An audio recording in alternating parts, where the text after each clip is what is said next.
Saat ujian berlangsung, seorang siswi tiba-tiba mengambil pensil dan memasukkannya ke tenggorokannya sendiri. Ia memasukkan cukup dalam hingga membuatnya muntah. Pengawas ujian yang melihat hal itu segera menghampirinya dengan panik. Siswi itu berkata kalau ia merasa mual, lalu diizinkan keluar ke toilet. Begitu sampai toilet, ia langsung mengambil sebuah ponsel yang sebelumnya disembunyikan di dalam kloset. Dengan cepat, ia mengirimkan jawaban ujian kepada teman-temannya. Siswa-siswi yang menerima pesan itu langsung menyalin jawabannya tanpa pikir panjang. Namun, siswi itu terlalu lama di toilet, membuat pengawas mulai curiga. Meski begitu, ia tetap berusaha mengirim semua jawaban secepat mungkin. Setelah selesai, ia melemparkan ponselnya kembali ke kloset, berharap jejaknya hilang. Sayangnya, para guru tetap memutuskan untuk memeriksa kamar mandi. Untungnya, siswi itu sudah mengantisipasi hal itu.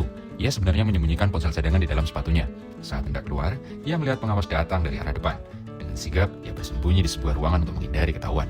Begitu pengawas pergi, ia langsung berlari naik ke lantai atas. Tak lama, gurunya menyadari bahwa gadis itu tidak kembali ke ruang ujian.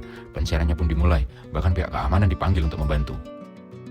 Sementara itu, sang gadis bersembunyi di sudut ruangan, menahan nafas agar tidak terdengar. Ketika salah satu gurunya naik ke atas, ia memanfaatkan kesempatan untuk kabur lewat pintu belakang. Di luar, ia kembali mengeluarkan ponselnya dan mengirim beberapa jawaban tambahan. Namun, tiba-tiba petugas sekolah muncul dan melihatnya. Siswi itu panik, lalu berlari ke arah stasiun kereta bawah tanah.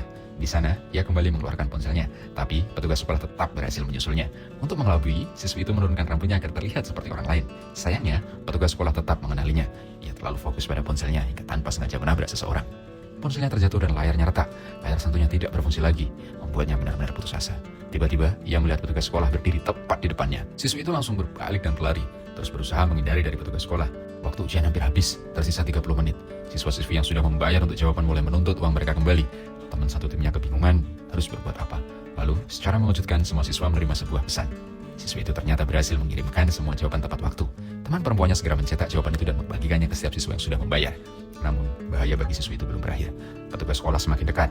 Ia cepat-cepat membeli roti dan susu, lalu memakannya agar terlihat seperti sedang istirahat. Begitu petugas berhasil menyusulnya, ia langsung muntah, membuat seolah-olah ia benar-benar sakit, bukan sedang mencontek. Petugas sekolah pun akhirnya percaya dan membiarkannya pergi. Sementara itu, semua siswa yang mendapat jawaban kembali ke ruangan ujian, menggunakan hasil kiriman sang siswi dan semua mendapatkan nilai sempurna.